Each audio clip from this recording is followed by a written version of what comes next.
Hey everybody out there in YouTube land, it's your friendly neighborhood reactioneer, just a guy trying to get his piece of the peace. I hope you are as well. I want to welcome you to another edition of Elvis Sunday. What a lovely tradition, what a lovely tradition. And the first song we're going to break into today, Elvis, Clean Up Your Own Backyard. This should be interesting. Let's get down to the music. Tent revival. Looks like it takes place like the Depression era or something.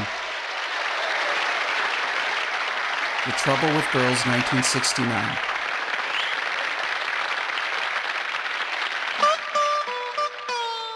Ooh, smooth intro. Nice slide there. Back porch preacher preaching at me,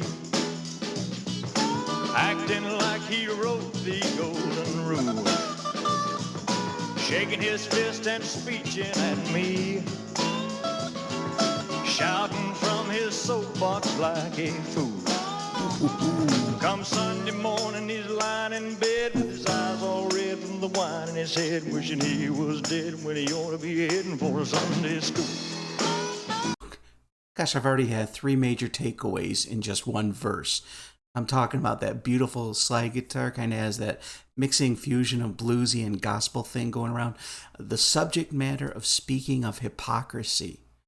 I don't think there was ever a popular song back then that hypocrisy was the main theme featured in the song. And then, did you just see how he packed all those words into that last little crunch there? That was just slick. That was slick daddy kind of badassery, man. Let's go back. Come Sunday morning, he's lying in bed with his eyes all red from the wine in his head, wishing he was dead when he ought to be heading for a Sunday school. Clean up your own backyard. Amen.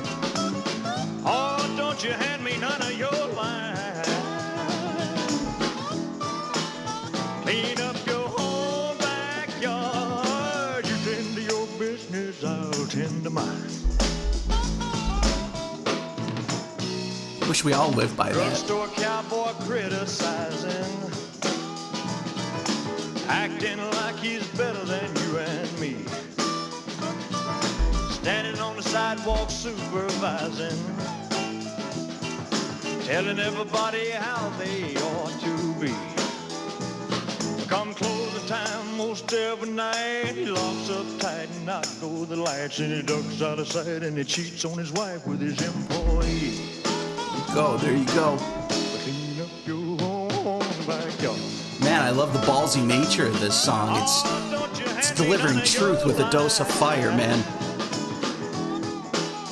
Clean up your own backyard. You tend to your business, I'll tend to mine.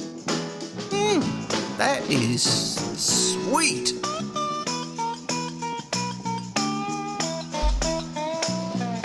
Armchair quarterback's always moaning, second guessing people all day long, pushing, pulling, and hanging on in, always messing where they don't belong.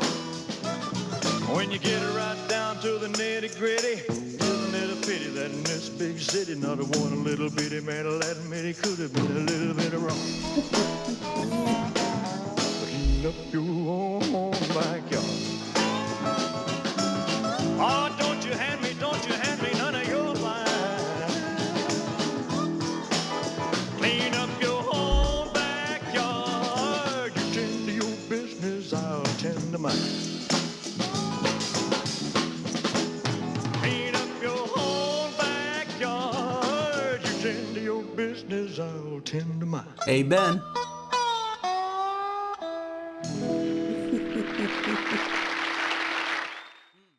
Now, I want to ask some of you this, because I know, I'm telling you what, the fact checker guys out there, you are all amazing. Because I can ask this question, I know you're going to jump in and answer it. It says it was later included on the Budget RCA Camden album, Almost in Love. Was that more of like, when they say budget, was that like kind of like the music industry's version of like B-list or Poverty Row production kind of thing? Please let me know either way. Now, this is interesting. It says, although The Trouble with Girls is set in the 20s, several lyrics within the song are anachronistic. For those of you who don't know what that means, it's inappropriate for like the time that it's being featured in. You know, like for example, you have a movie about George Washington and yet he answers a telephone. You know, that kind of thing. The reference, armchair, you know, I thought about that. He said armchair quarterback, and I remember being told once that that was a term that was like a TV thing, armchair quarterback. Like yelling at the TV, telling the quarterback what to do, and you're sitting with your armchair. Interesting. Yeah, the term not coined until the advent of televised sports broadcasting, decades later.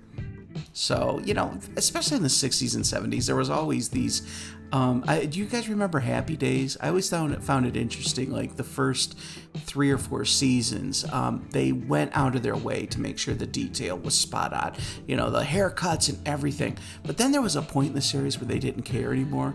So you would see like Chachi or something, it'd be like supposed to be 1963, but yet he had hair totally covering his ears and down to here. That gets into my craw when they don't stick with detail like that. I can't stand that because it doesn't cost any money to kind of just go over the script, go over this and go, listen, we got to really do this right here. So, oh well. A great song though. I'm telling you what, about the accountability and all that. That is great. Instead of being critical of everyone else, create something beautiful so they will want to follow your lead. That is true integrity, because anybody can nitpick.